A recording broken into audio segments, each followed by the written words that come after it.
Hey everybody, Chris here from It's Mead Made, and today I am going to show you how I made this.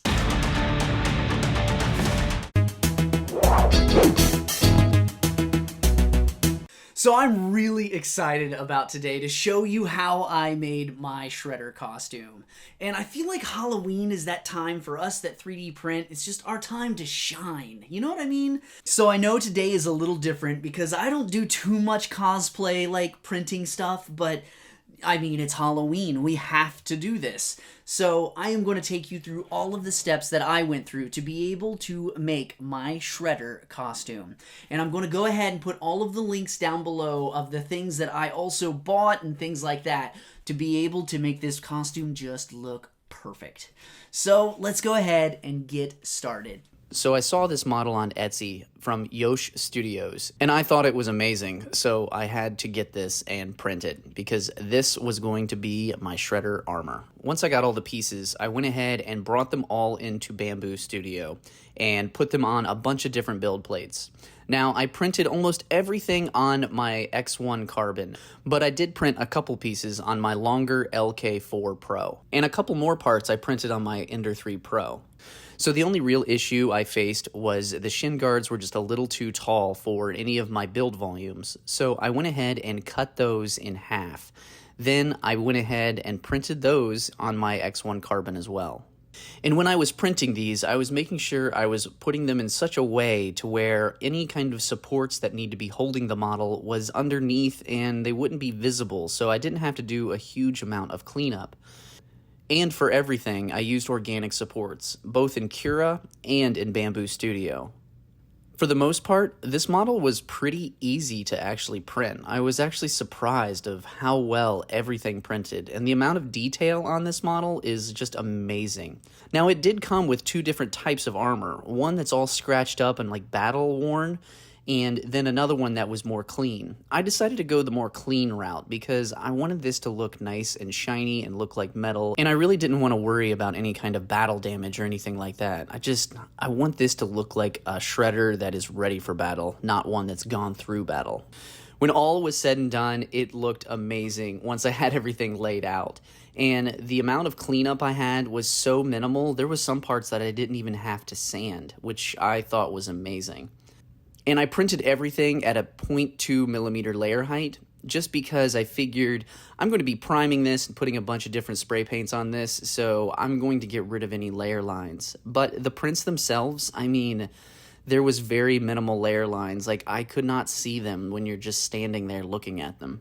After it was all said and done, I had to make sure that everything fit me just perfectly. The only thing I noticed was the face mask. I had to scale that down to 95% because it just was a little too big on me. But at 95%, it fit beautifully.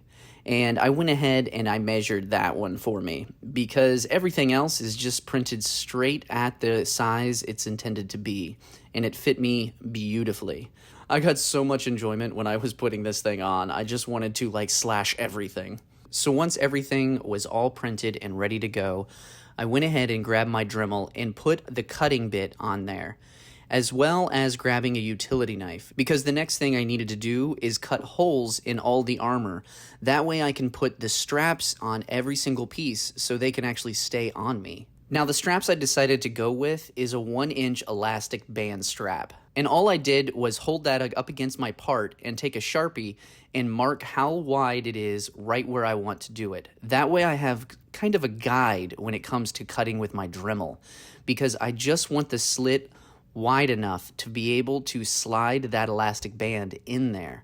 So I did it on one side, then I made a mark on the other side at the same width.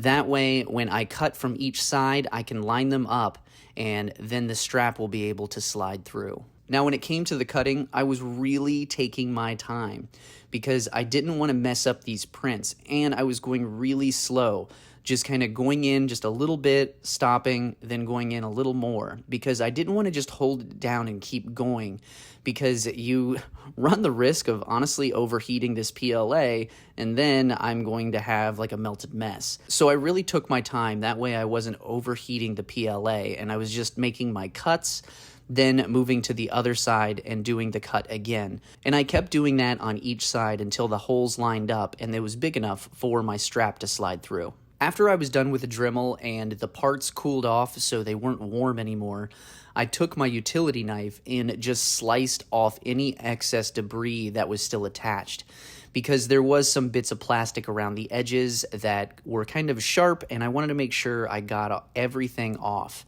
So it actually cut off really easily, and the piece looked amazing when it was done. So once I was done with all of that, I did my first test, and I took the elastic band and pushed it through. And the great thing about this is it was just a little bit thinner than the actual strap, so it was a little hard to get through, but once I got it through, it actually stayed there. So I don't have to worry about like super gluing it or anything like that. It actually just the tension of the hole was holding the straps in place. So I'm going to go ahead and speed through the rest of this so you can see me doing it for the rest of the pieces and parts. So once I got the shin guards all cut, I needed to glue them together. So I actually just used pegs in Bambu Studio to be able to line these up perfectly. And all I did was I put some super glue right there on the edges and pushed them together until they were dry. Now, I did have a concern when it came to the shin guards and that glued seam. So I went ahead and took my soldering iron on the back of it and actually welded together the two pieces. So I just took my soldering iron and kind of rubbed the seam back and forth until those edges started bonding together and melting, because I figured this is going to give it that little bit of strength to where it is now officially one piece. Then all I've got to worry about is that seam line on the front, because I didn't want to weld this on the front. I only wanted to do it on the back because I was afraid I was going to mess up the look of it, because the seam really wasn't that bad, and I'm just going to fill that in with putty. Once those shin guards were all cooled down, I went ahead and grabbed my Vallejo plastic putty and just squirted some right along the seams of this shin guard. And then I just kind of wiped it back and forth because there's a really great texture, and that's what I was trying to keep, is getting that little texture there and trying to remove that seam line as much as I can. And I really wasn't too concerned about hiding this seam line too much. I just wanted to fill in the gaps a little bit. And I figured even if I do see the seam line, it's going to be perfectly fine.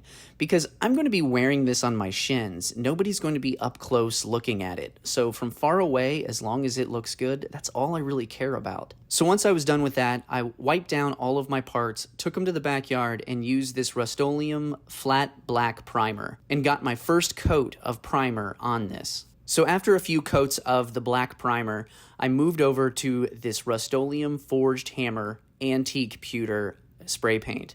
Now, this spray paint is like a textured spray paint, and it makes it look like metal.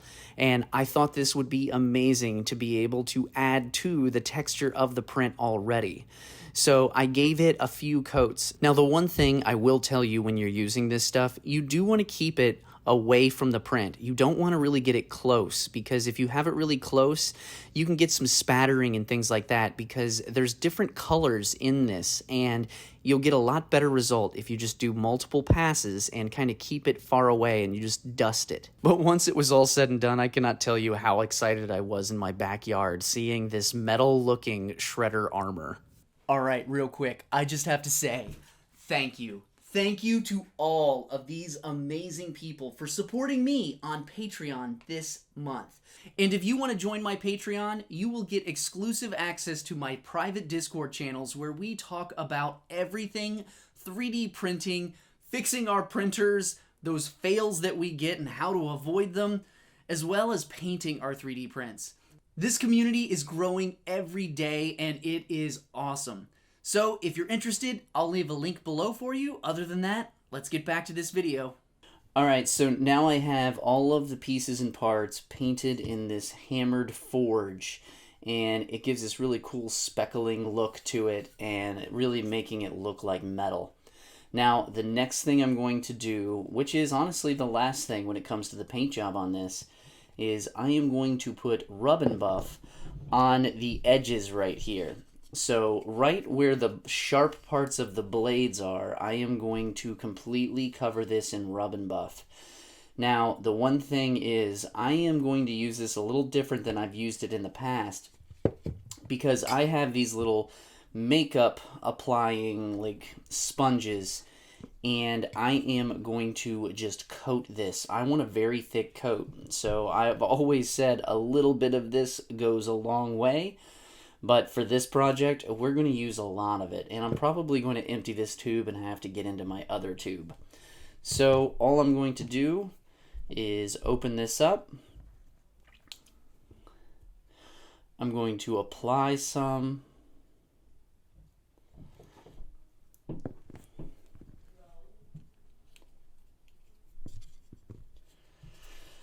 I'm going to apply some, and now all I'm going to do is just start really coating this entire thing, and I'm going to be watching my edge right here because I want that hard edge. So I'm really just taking advantage of where that break point is, and I'm going to just keep applying this on all of the surfaces. So I'm just going to go through and do this to everything. So this is going to take a little time, but when we're done, it's going to look really nice. And there we go. So you can see how much shinier the blade is in comparison to that.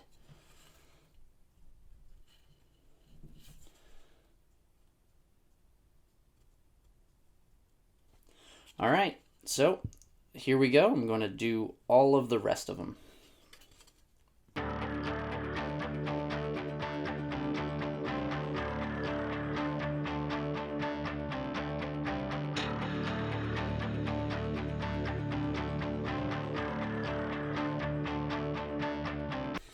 Here we go.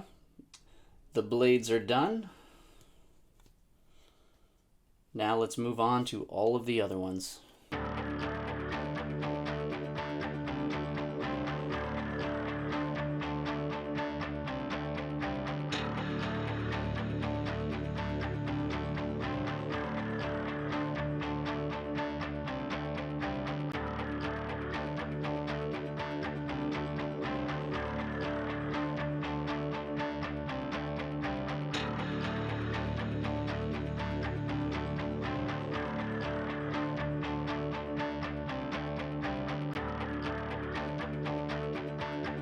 So once I was done with all the edging of the prints, I went ahead and got my 1-inch elastic band. And all I'm doing is getting a rough measurement of how much I actually need.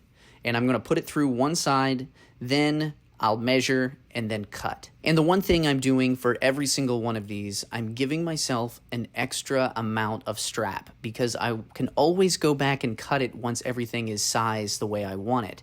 But I can't add any, obviously. So I'm not too concerned if I'm wasting a couple inches here or there on each piece because I got 6 feet of this stuff, so it's going to be just fine for everything I've got. And the one thing I did realize, some of these fits are a little tight, so I went ahead and grabbed my pliers to be able to pull them through. And I was honestly a little excited about this, just for the sheer fact that I know the tension on these straps are going to hold when they're on my hands or anywhere on me. So all I did was just pull that elastic band, and it made it through the cracks just fine.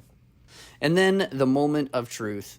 Seeing the first fit of the final print, and it is so freaking sweet. I was ecstatic by it, but it worked out really well, and all I needed to do is just adjust it just a little bit, and it fits, and it's going to be able to stay on my hand easily. So I know all of the other parts are going to work just fine. So I'm going to go ahead, move forward, and do the banding on all of the other pieces.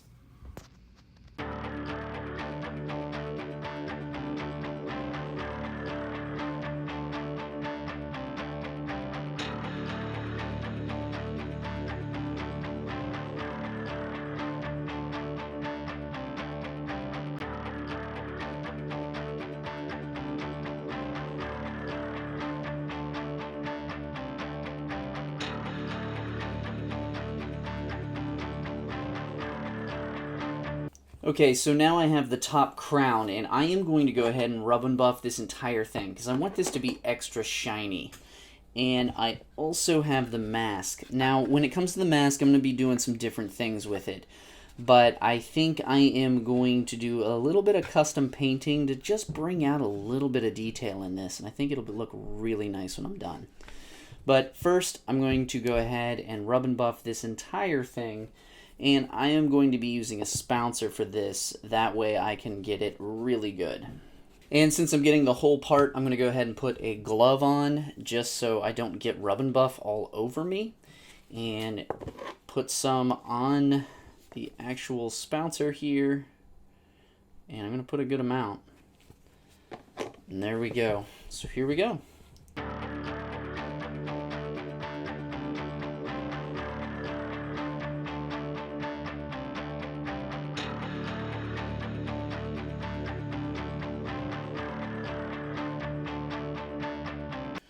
There we go. Look at the comparison here. This is going to be awesome.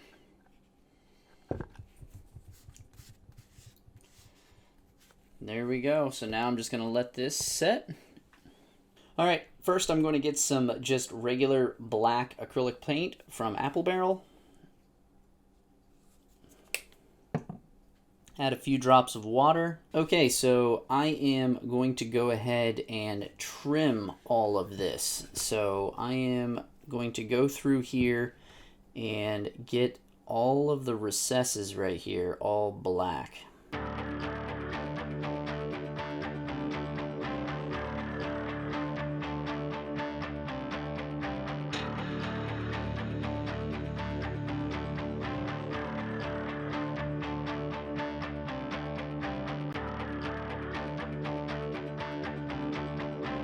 Okay, so now I have that. Okay, so I actually have this Deco Color Premium silver paint marker, and it's like a chrome paint marker.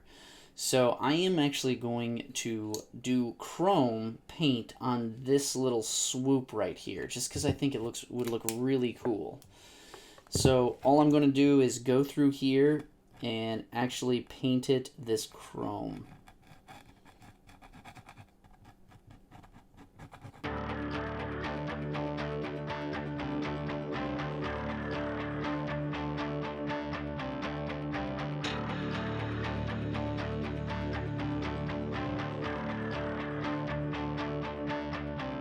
There we go. That is super, super shiny. Now, the one thing I will say about these chrome pens, they are amazing, yes, but they take forever to dry. I'm going to probably have to let this set for a full week before I can actually touch the chrome, because it takes a long time for it to set up. So at bare minimum, I would give it 24 to 48 hours before you even think about touching it. Now, while that's doing it, I am actually going to go along the edge here with this black and edge this as well. I'm pretty confident that I can do it without touching the edges of the chrome, so we're going to go ahead and go through and do that right now.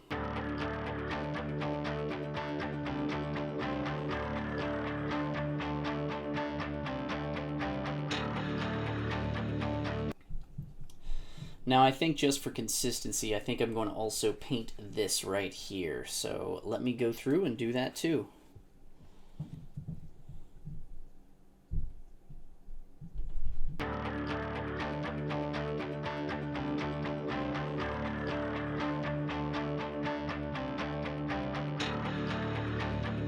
Alright, so now we have it. It's looking really sweet. I mean, like, this shine. Yes. But we're good now. Now I'm going to let this set for a good while before I even move on to the next step when it comes to the mask, at least. Now, the one thing is, I obviously did not 3D print everything. I did buy some different pieces and parts. The first thing is this hooded cape, and it's a really dark velvet purple. And I wanted to go really dark with this because I didn't want it to seem super cartoony and a little more realistic. Because, you know, Shredder's a ninja. So I went ahead and got this. The other thing that I got was this Mortal Kombat Sub-Zero outfit. So when it came to searching for something with a little bit of gray, I just couldn't find it. Now, I don't know what this vest thing is called, so I searched for Mortal Kombat, and I found exactly what I was looking for. And the nice thing about this outfit is it actually came with some extra pieces to be able to go on like my legs and the other parts of my arms that were going to be exposed. So this is actually like the full costume that I bought. And I'll have links to both of these in the description, as well as all of the other stuff that I used for this. And now, without further ado, the final reveal.